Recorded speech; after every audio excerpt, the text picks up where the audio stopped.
Good morning, ladies and gentlemen in YouTube land. I am Steven from Deleted Scenes, and I would like to welcome you to an all-new episode of Saturday Serial.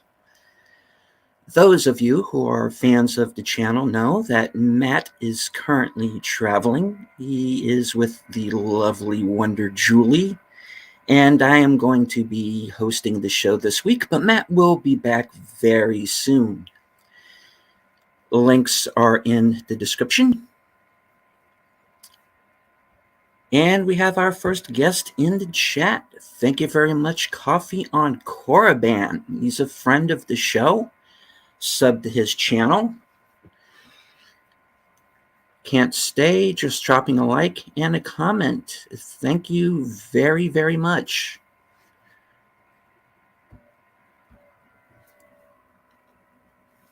All right. Now, I want to say a few words before we get started. It's been a rough week for a lot of people, and it's getting rougher for some people. But this is a place where everyone can come and hang out, and we're going to have fun this morning. We are going to take an hour or so out, and we're going to have fun with it. And we're going to discuss our weekly catch-up from Mr.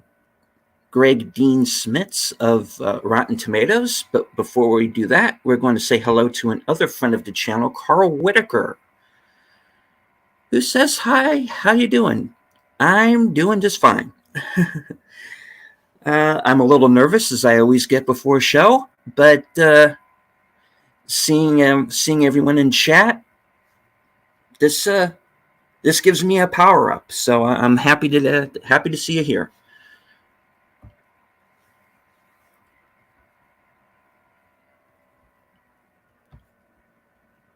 And without further ado, we are going to get on with it.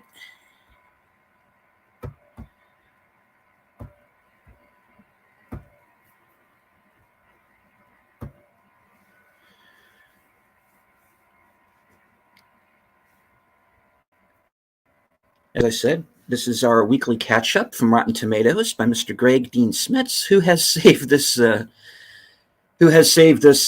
broadcast on a number of occasions.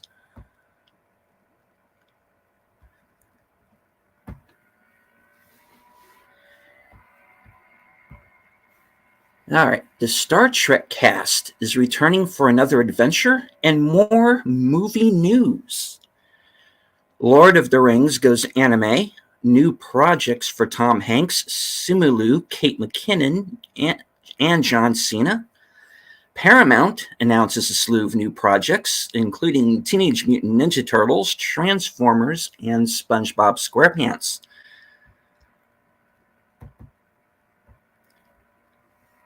This week's catch-up brings you more headlines from the world of film development news, covering such titles as BioShock, Star Trek IV, and The Wonder Twins. This week's top story, Chris Pine, Zoe Saldana, and the rest of the Star Trek crew returning for a new film. One of the biggest differences between modern TV production and film production is that television tends to move much faster than film development does. Let's consider, for example, the last few years of Star Trek.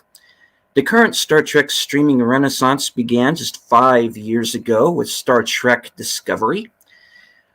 Already 4 seasons in, yes, believe it or not, STD is 4 seasons in, and I wonder if they thought of that when they named it.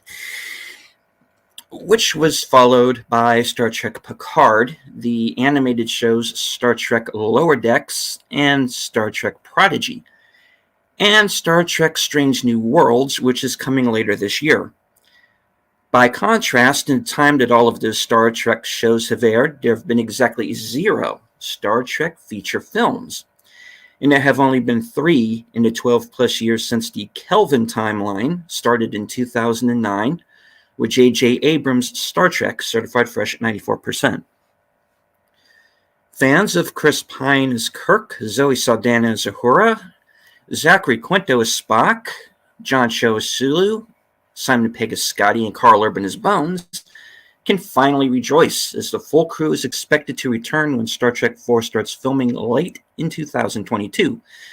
The as yet untitled film is being written by Josh Friedman, who is also involved with the Snowpiercer television series, Cameron Squires of WandaVision, and will be directed by Matt Shakman, who also directed WandaVision.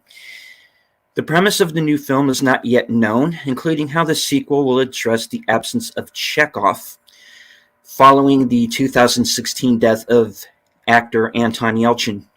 May he rest in peace. I still miss him. He's a very good young actor. In related news, Variety also published a lengthy article this week delving into Quentin Tarantino's apparently shelved Star Trek project, including the premise and setting, which would have been heavily influenced by 1930s gangster movies. All right, so we have a new Star Trek movie on the way, set to start filming late this year. I have mixed feelings about this. I have to admit that I did like the 2009 Star Trek at the time, not realizing what it was ultimately going to lead to.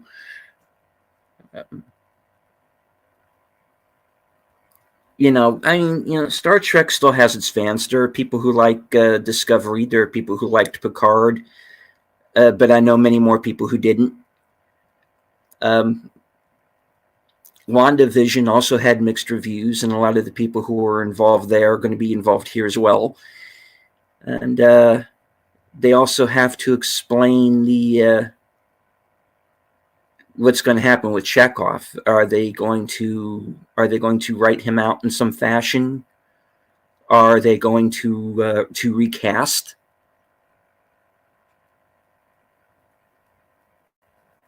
So in the chat, let me know. Star Trek IV. What do you think? What are your opinions on what they should do with the Chekhov character? Should they even consider doing a Star Trek IV? Would you like to see what Tarantino's version would have been? Let me know in the comments. I'm also a little concerned about the date in which they're going to start filming, because my understanding is they don't have Chris Pine signed on yet. Perhaps that's changed in the last 24 to 36 hours, but we'll have to see. Hopefully, Josh Friedman, Cameron Squires, and Matt Shakman are going to come up with something that'll be at least entertaining. All right, we're going to move on to our other top headlines. Paramount announces new Teenage Mutant Ninja Turtles, Transformers, Sonic the Hedgehog, and more. Once upon a time, Investor Day events, even for Hollywood studios, were relatively boring news. Items during which not much new was actually announced. The Walt Disney Company wasn't the first entertainment company to use an Investor Day to reveal new projects. But in 2020, they sort of dropped the mic by revealing dozens of projects all in one day, mostly for the Disney Plus streaming app. This week, Viacom CBS, which formerly changed its name to Paramount Original, attempted to replace Disney's big day with several big announcements for some of their most popular franchises or properties. Let's start with Sonic the Hedgehog 3, which is already in development 2 months before Sonic the Hedgehog 2 has even been released on April 8th, 2022. In addition to that third film, Paramount Plus is also developing a spin-off series for Knuckles, who's to be voiced by Idris Elba. In addition, Paramount also announced that the upcoming Transformers Rise of the Beasts, set to be released June 9th of next year, will be followed by Transformers 8 and 9, forming a new trilogy. Another franchise getting several new films announced is SpongeBob SquarePants, which will continue with a fourth film, as well as 3 spin-off films on Paramount Plus.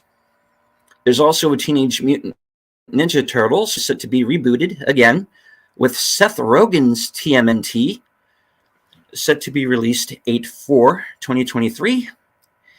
That film would be followed by multiple spin-off feature films on Paramount Plus about the various Teenage Mutant Ninja Turtles villains. One can safely guess this might include villains like Krang, Shredder, Bebop, and Rocksteady.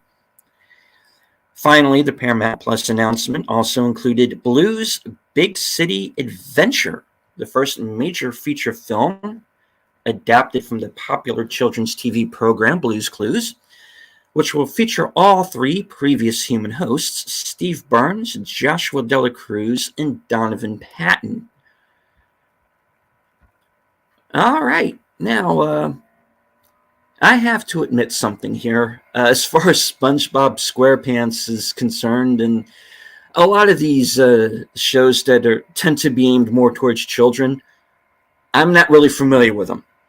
I'm an old guy, so I understand that they have their fans. And I hope they're happy with what comes up, man. The sticking point with me is Seth Rogen being involved with Teenage Mutant Ninja Turtles.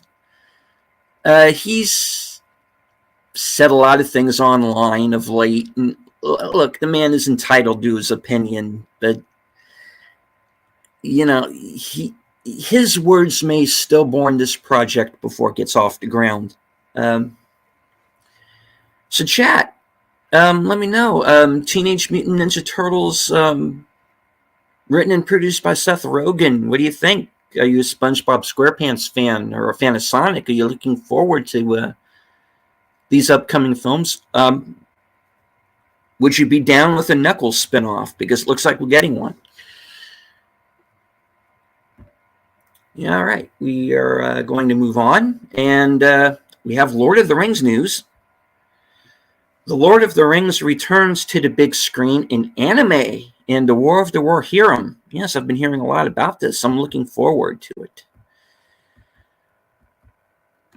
In the lead up to last weekend's Super Bowl, one of the hotly discussed new trailers was for the Amazon series The Lord of the Rings, The Rings of Power, which is scheduled to start streaming on September 2nd, 2022. What's mildly misleading about the title is that it's not actually an adaptation of J.R.R. Tolkien's Lord of the Rings trilogy, but rather the various stories set thousands of years earlier, found in the Silmarillion, the Unfinished Tales, and the history of Middle-earth.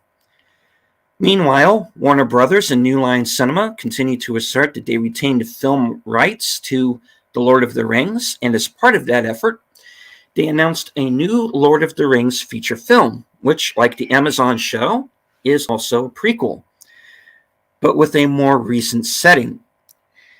New Line Cinema and Warner Brothers Animation are partnering on The Lord of the Rings, The War of the Rohirrim, an anime-style feature film from anime director Kenji Kamiyama, who's also responsible for Ghost in the Shell standalone complex and Blade Runner Black Lotus. Set hundreds of years before The Lord of the Rings, during the reign of the Rohan king Helm Hammerhand, whom The Lord of the Rings setting, Helm's Deep, was named after. Peter Jackson's Lord of the Rings co-writer, Philippa Boyens, is executive producing The Lord of the Rings, The War of the Rohirrim. Say that 5 times fast. Which is scheduled for theatrical release April 12th, 2024. All right. Yeah, I'm really happy to see this. The Amazon series, yes, I know. I'm sure you all can hear that. My joyous little ball of fur, a little bit, has joined us. I fed you. What's the matter?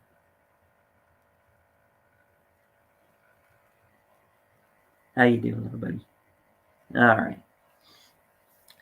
All right, as I was saying, the Amazon show, I gotta say that's not getting off to a good start, even before it's aired. The anime, dude, I'm down for this. I can't wait to see it. This is going to be, I think it's going to be very good. We have a competent director. We have one of the writers of the film series involved. Yeah, I mean, the bad part about it is we've got to wait 2 years.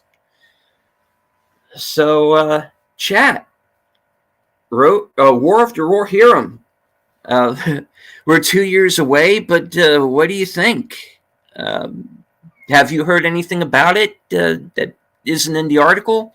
Let me know in the chat. We're going to move on right now to our next story.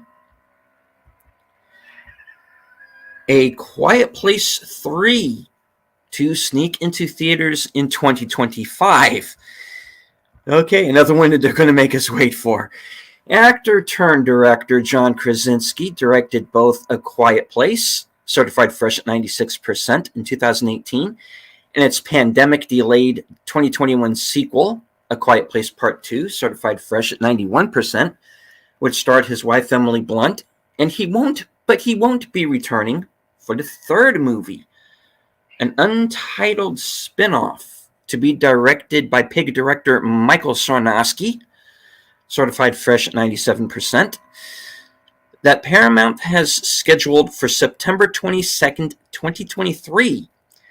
Whatever that movie ends up being titled, the movie actually called A Quiet Place Part 3, which will be there for the fourth film, despite the title, is now scheduled for release sometime in 2025.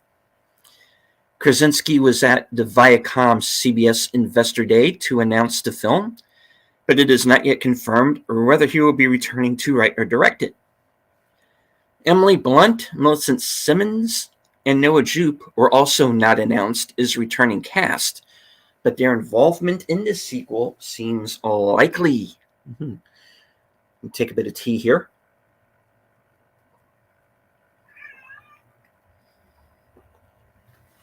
All right.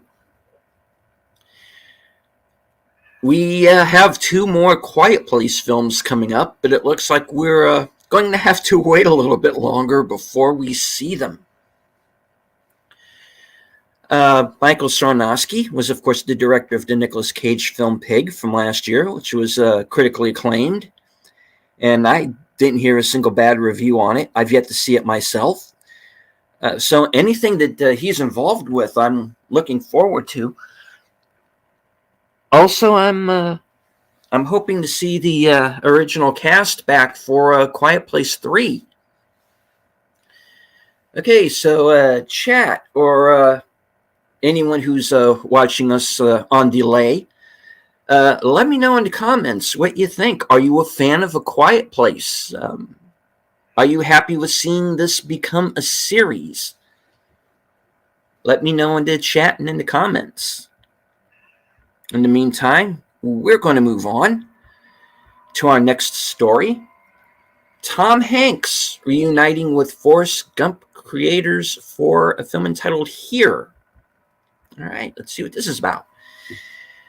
Tom Hanks and director Robert Zemeckis first collaborated in 1994 on Forrest Gump, certified fresh at 70%, which went on to be nominated for 13 Academy Awards and won for Best Picture, Best Director, Actor, Editing, Visual Effects, and Adapted Screenplay.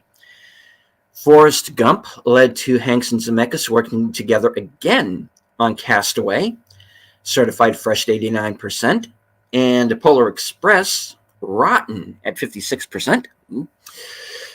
And the upcoming Disney Plus movie, Pinocchio, another Pinocchio movie, okay? Absent from all those projects was Forrest Gump's screenwriter, Eric Roth, who spent much of that time collaborating with directors like Michael Mann, with The Insider and Ali, Steven Spielberg on Munich, and most recently Denis Villeneuve's Dune. Yes, and Mr. Roth is Oscar nominated for writing the screenplay for that film. The project that will finally bring all three back together after almost 30 years is Here, an adaptation of a 2014 graphic novel by Richard Maguire. Here is set within a single room and chronicles the events that have occurred in that space over the course of hundreds of thousands of years. Despite what sounds like a rather limited setting, Here is reportedly seen as a big-ticket film with a lot of heart. Besides Pinocchio, Hank's upcoming slate also includes Elvis, to be released June 24th of this year, with Austin Butler from Once Upon a Time in Hollywood to be playing Elvis. Baz Luhrmann is directing that film. You may have seen the trailer. It was dropped earlier this week. The trailer, which debuted online this week, as I just said, Wes Anderson's Asteroid City and the remake of A Man Called Ove, which was recently acquired by Sony Pictures for $60 million. All right, let's take a look at the chat. Carol's Cookies has joined us. Hello, Carol's Cookies, friend of the show. I hope that you are doing well. It seems that Tom Hanks is going to be pretty busy here over the next few months, with at least 2 new movies on the way. All right. I have not read the graphic novel, so I can't really speak to it. Interesting premise, though. Kind of sounds like it might be much in the same vein as a previous Tom Hanks film, Cloud Atlas. We'll see. If Carol or anyone in the chat has maybe read the novel or the graphic novel or is familiar with it, let me know what you thought of it. And if you could give me maybe a little bit more insight into it. Okay, I'm all right. And yourself? Doing fine. You know, I'm surviving just like everyone else. All right. We're going to move on to our next story.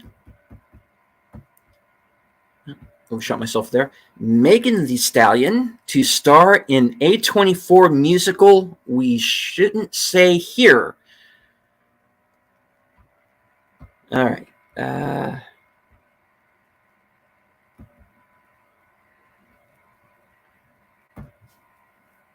Which novel? Sorry, I missed what you said. Okay, Tom Hanks is going to be in a film directed by Robert Zemeckis, which is an adaptation of a graphic novel called Here by the author Richard Maguire. And it is set in a hotel room over apparently thousands of years.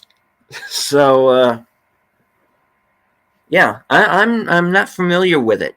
So maybe you've heard of it.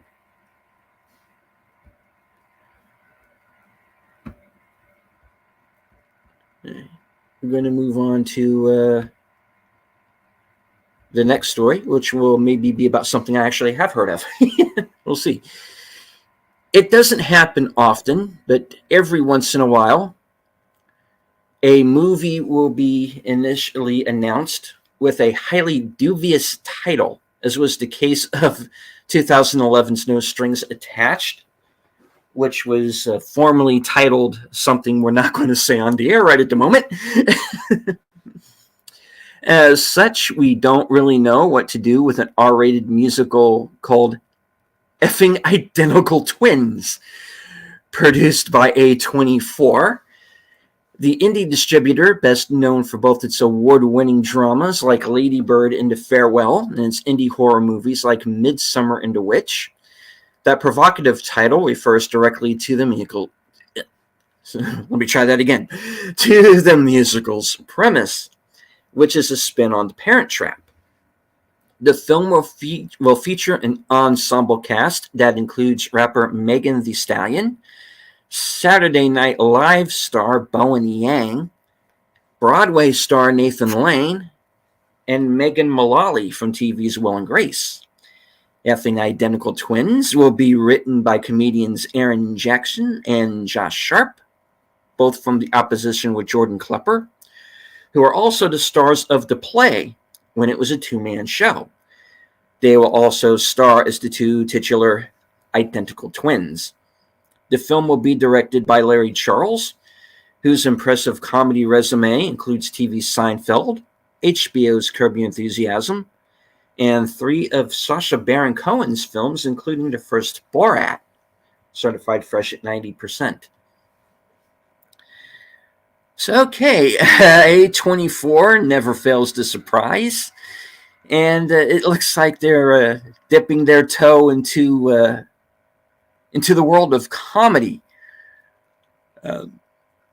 Right? Apparently, this is based on a stage play. Again, I am unfortunately not familiar with it. Okay. So what do you think? A24 getting involved in a comedic Broadway show coming to the screen. Carol's Cookies. Oh, never heard of it, but Hanks usually does good stuff. Yes. Yeah, for the most part, I tend to like what he's in. Yeah. And hopefully here in his upcoming Pinocchio film, I'm assuming he's going to play Geppetto. Hopefully that will be good too.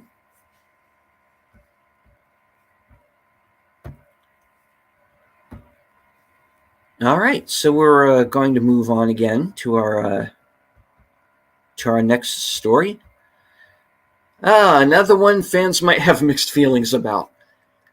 BioShock video game adaptation finally happening at Netflix. In the grand scheme of things, 2007 is only 15 years ago. But because Hollywood has been trying to make a BioShock movie since 2008, almost as far back as when the first video game came out in 2007, there is a sense that it has been in development for a very, very long time. The director that was attached to BioShock for the longest time was Gore Verbinski, who's best known for the Pirates of the Caribbean film franchise. We can finally see the end of the long road to a BioShock movie.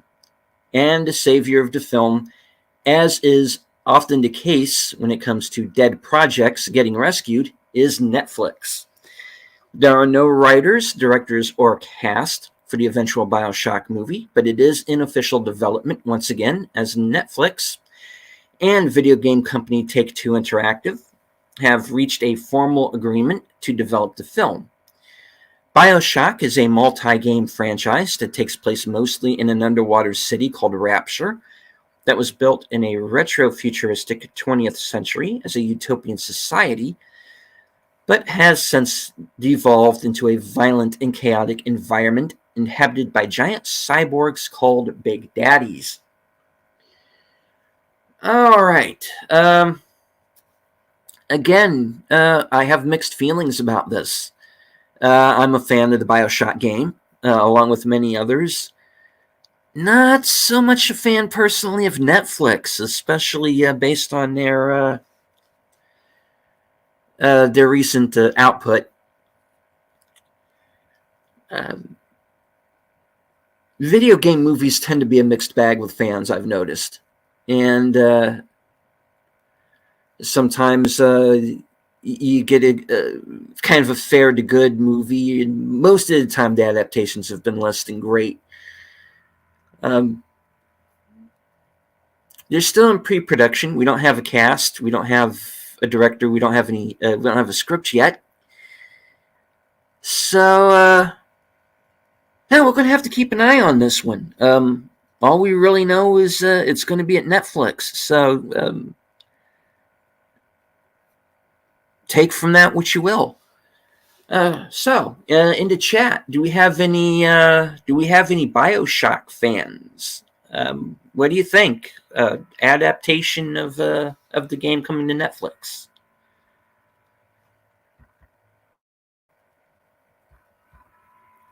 We're going to move on to our next story. Simu Liu and Kate McKinnon join Margot Robbie's Barbie. Yes, believe it or not, we're going to get a Barbie movie. Why? That's anyone's guess. But Margot Robbie is going to star as the title character based off the toy line. Another film that has spent a great deal of time in development is Mattel's Barbie, which has in the last 10 years reportedly taken a few different forms, including the time when it would have starred Amy Schumer. Amy Schumer, as you may have heard, was one of 3 hosts announced for this year's Oscars. Amy Schumer was to star as a toy from the world of Barbie who comes to life in the real world. The star of Barbie has been for a few years now Margot Robbie. While the film has had a few different directors and writers involved, including Elizabeth Banks, the director who has been attached for a while is Greta Gerwig, who wrote and directed Lady Bird in the most recent adaptation of Little Women. Robbie is going to play Barbie, and Ryan Gosling will play Ken. But it wasn't until the last week or so that we knew any of the other actors who would co-star in the film. America Ferrera of TV's Ugly Betty and Superstore signed on to Barbie last week. And this week she was joined by Simu Liu from Shang-Chi and the Legend of the Ten Bracelets. And then Saturday Night Live star Kate McKinnon. We still don't know who any of them is playing. Barbie is expected to start filming early in 2022 for a release date by Warner Brothers sometime in 2023. All right. Kate McKinnon is funny, says Carol's Cookies. She is. Yeah, she is capable of being very funny, but it also kind of depends on the script. But who knows? Hopefully she can interject something into this. That'll be amusing. I have not watched Saturday Night Live in a number of years, so I can't really speak to how it is now, but I can guess. Simu Liu in a Barbie movie. I don't know. I don't know what he's going to be playing. But if they keep the original plot of the Barbie characters coming into the real world, I don't know. It could be. I hope it'll be fun. I like the leads. So, hey, we'll see. Is it going to be in theaters? Is it going to be day and date on HBO Max? We don't know what the future will hold. So, all right. Barbie in 2023. Moving on. John Cena to jump into Roger Rabbit-style wackiness in Coyote versus Acme. Oh, I like this already. We frequently point out exactly how long, but some waits are longer than others. And then there are cases when development has been ongoing without anyone being aware of it. An example of the latter is Warner Brothers' Looney Tunes spinoff, Coyote vs. Acme, featuring Wile E. Coyote's battle with the company that supplies all of his weapons against a Roadrunner. The origin of this product. Listen to me. I need some tea. Hold on.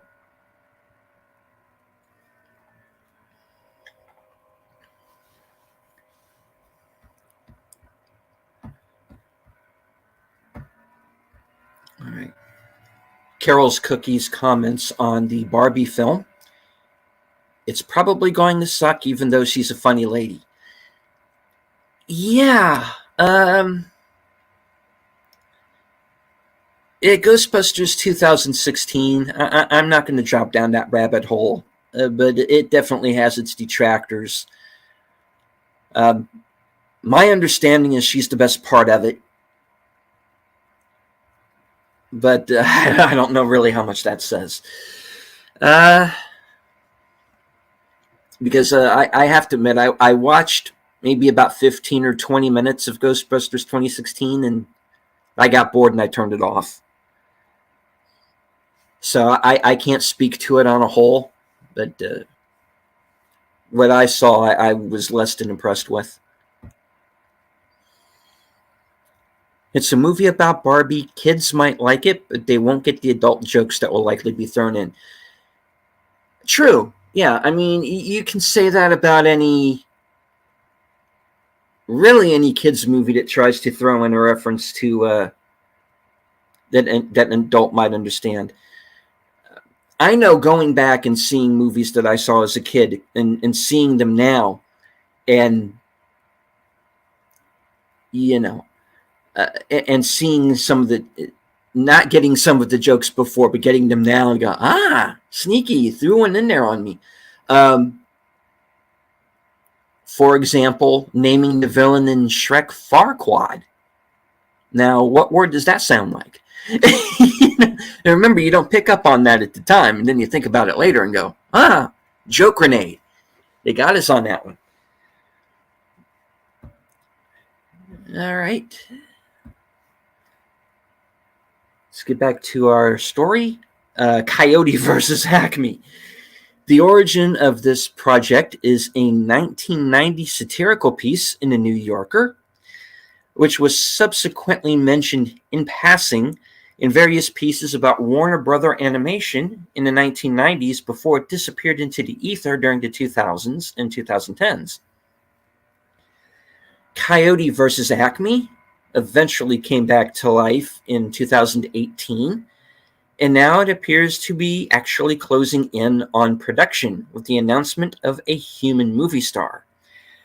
John Cena, who's hot at Warner Brothers because of both The Suicide Squad, certified fresh at 90%, and his HBO Max show Peacemaker just completed its certified fresh first season this week, has signed on to star in Coyote vs. Acme as the CEO of the titular fictional company.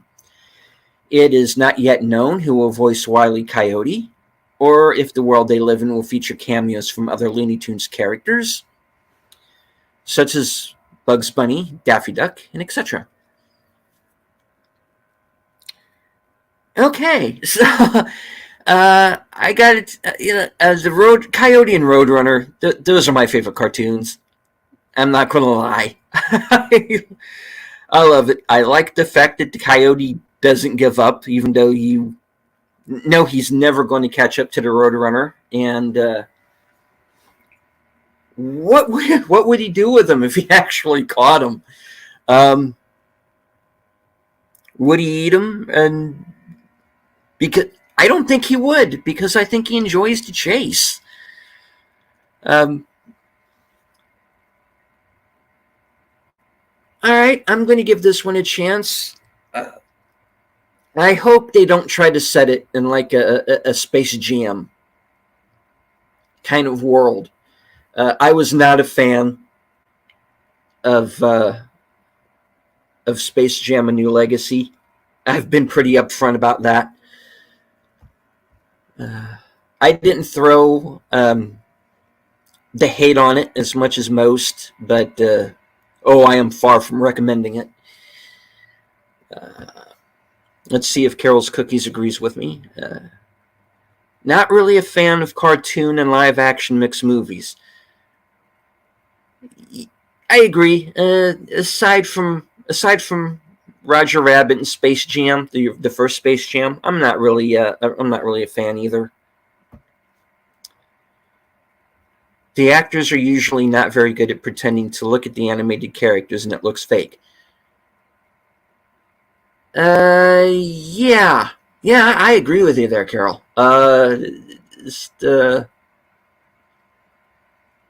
It's very off-putting, and you just kind of have to go with it because they're acting against nothing a lot of the time, and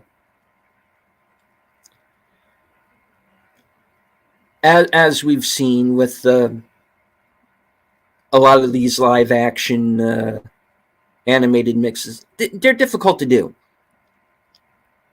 So I mean, I applaud anyone who attempts it, but it doesn't always come off. So are they going to give Coyote a voice he didn't talk in the cartoons, did he? On occasion. There were cartoons where he did speak. I think of the ones with him and the sheepdog. Hello Fred, hello Ralph. That one. So on occasion, the Coyote does speak. Is he going to speak in this new film? I assume he likely will. I hope they don't go too overboard and have him spout off a bunch of Tarantino-esque monologues or anything. All right. I know they have points to look at, but it's not the same. Hard to make eye contact with something that isn't there. Yeah, my point exactly. Yeah, I mean, it's to have something in the eye line. That's one thing, but I think it's really best if you're playing off of someone who's physically there. Who could really bring something to the scene that a ball on a selfie stick might not necessarily accomplish. Thought he just held up signs. Yeah, for the most part. For the most part, he did. But there's the occasional tune where he does speak. All right, so Warner Brothers giving us Coyote versus Acme starring John Cena. Could be funny. Like I said, I'm a fan of the cartoons. I hope Roadrunner will be in it. I assume he will be. Yeah, I'll give that one a chance. We don't have a release date yet. I don't know anything more about it other than what's in the article here. So we're going to move on. Super Friends co-stars Wonder Twins finally get their own spotlight. Okay, another cartoon from my youth.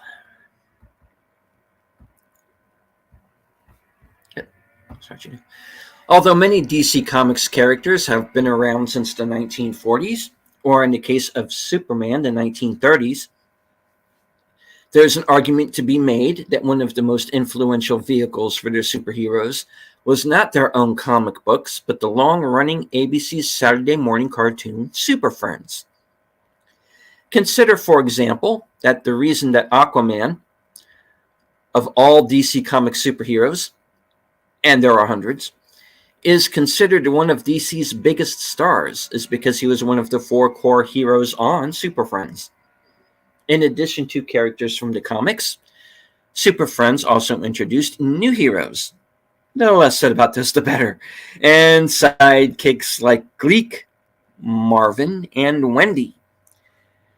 The 2 characters that exist in both spaces were the Wonder Twins, Zan and Jaina, who were aliens in purple bodysuits and whose faces and hairstyles sort of resembled Vulcans, or Romulans from Star Trek, who had shape-shifting powers.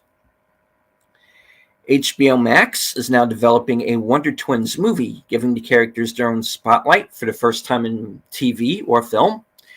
Wonder Twins will be adapted by Adam Steichel. I'm going to go with Steichel for right now. Sorry if I butchered your name, man. A screenwriter who also worked on the Shazam anti-hero spin-off movie Black Adam, set for a July 29th, 2022 release. Wonder Twins is now the second DC Comics feature film being exclusively developed for release on HBO Max. After Blue Beetle graduated from the streaming service to being a theatrical release. All right. Super Friends. That was another favorite animated show of mine from my youth. Uh, yeah. I'm for this. Um, we haven't seen the Super Friends in quite some time, and it's about time that they made a reemergence. My hope is that we'll get someone who respects the material involved, and they don't try to woke it up. Just do the old school animation, man. I mean, that worked. That worked perfectly fine. You had these characters who were diverse on their own without having to draw attention to it, and they all brought something to the table. And there was always a good moral for kids to learn at the end of it. So, yeah, okay. Wonder Twins going to HBO Max. And a bonus for the chat in the comments if you can name who the other main Super Friends were.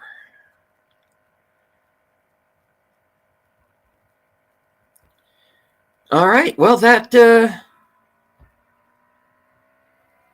right. That looks like that was the final story. So once again, we will thank Mr. Greg Dean Smits of Rotten Tomatoes for his weekly catch-up. All right. So a lot of Warner Brothers news. We have the Super Friends in a possible movie and or series on HBO Max. We have John Cena co-starring with Wile E. Coyote in a movie. We've also got Seth Rogen's Teenage Mutant Ninja Turtles. Kate McKinnon joining the Barbie cast. And we got a new Lord of the Rings movie, which is going to be an animated film.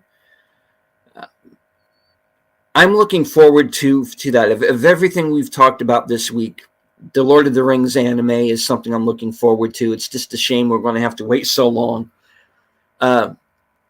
before we get it. But I'm hoping that the reason for the delay will be that we will receive a high quality film. And yeah, we've got Peter Jackson's production team behind it. So yeah, I'm definitely looking forward to that far more than I am the Amazon series, which just, in my opinion, looks like it's going to be a train wreck.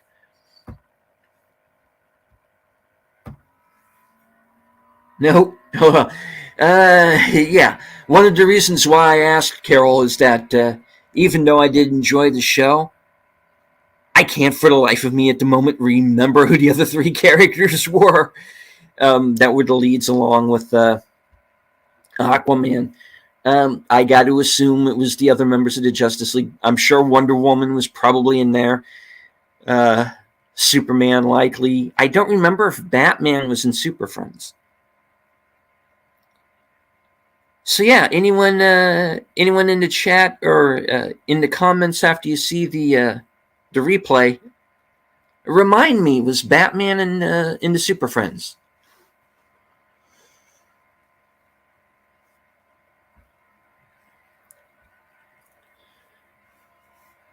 All right. Well, I'm going to start to wrap up the show here. I want to thank everyone in the chat for coming, especially Carol's Cookies. Thank you very much for sticking with me through the whole show. We had Coffee on Korriban with us at the beginning. He had to go. He's very busy with his own channel. We also had our friend Carl Whitaker, who's one of our subs. He's a fan of the show.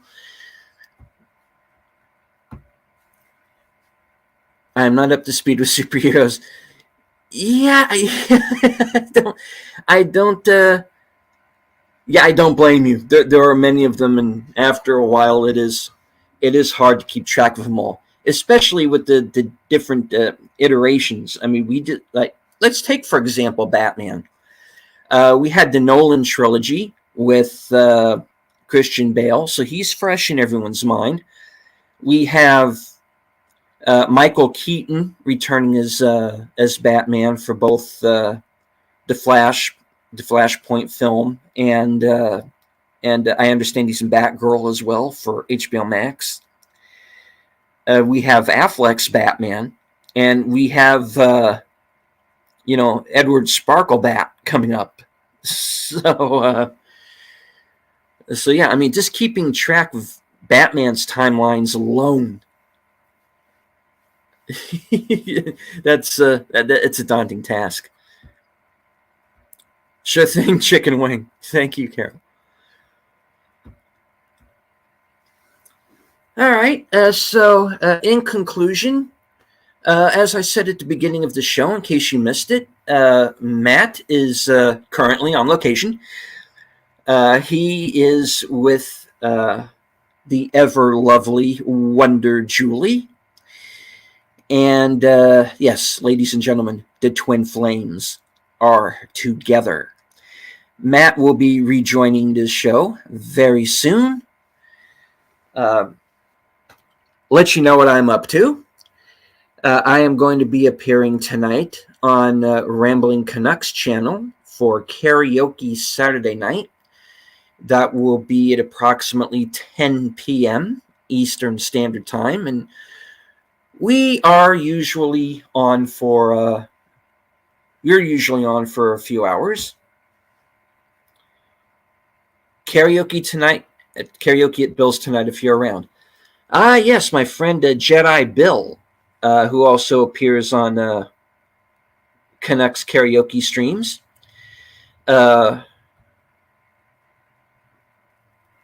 His show will be after Canucks, as Carol has brought up into chat. So check me out tonight on Rambling Canuck and Jedi Bill's channels for karaoke night. I'm also going to be appearing on Jedi Bill's channel tomorrow afternoon at approximately 4:30. And we usually watch a Western, but we're going to do something different this week. We are going to roast the Twilight films, and we're going to go all riff tracks on their ass, and we are not going to hold back. So if you're a fan of films, I'm sorry, but we're ripping it a new one. You sing pretty well. Thank you very much, Carol. I do my best. Sparkle time for Billy. Yes. Yes. This is something that's been in the planning stages for quite some time. Yeah. I didn't want Bill to suffer alone. Mr. CCDV might be there. I'm not sure, but I believe that he is. So yeah. So please, if you want to get a good laugh at the expense of Sparklebat and and Bella and the rest of the gang over at Twilight, yeah. It's going to be fun. I always wanted to do like a live riff tracks type of show, and tomorrow I'm going to have a chance to do it. So I get to scratch that one off of my bucket list. I was lurking the last time I heard you sing. Oh, well, thank you. Yeah, join us if you have time. I'm sure everybody would love to see you there. I would be co-hosting Modding Bills tonight. Not sure about Sparkle Time. Great. Okay, well, cool. Well, then I guess I'm going to be seeing you tonight. And hopefully you'll have time tomorrow to join us for the roasting.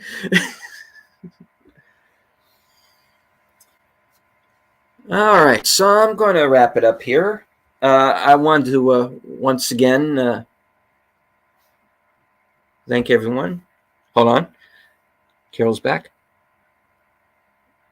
I wasn't home and I didn't want someone in the chat to know. Shh, LOL. Know what you mean. Nudge, nudge.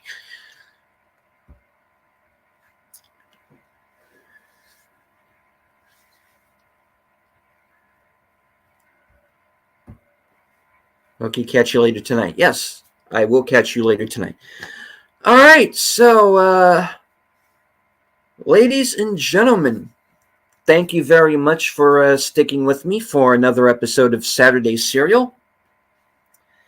I want to thank Matt for giving me the chance to host a show for the last 2 weeks. I've gotten some positive feedback, so which makes me feel real good. You guys in the chat, I love you guys. I love everybody who watches the show, who has subbed to the channel. Now, if you look up to the top of the chat, all of the links are there.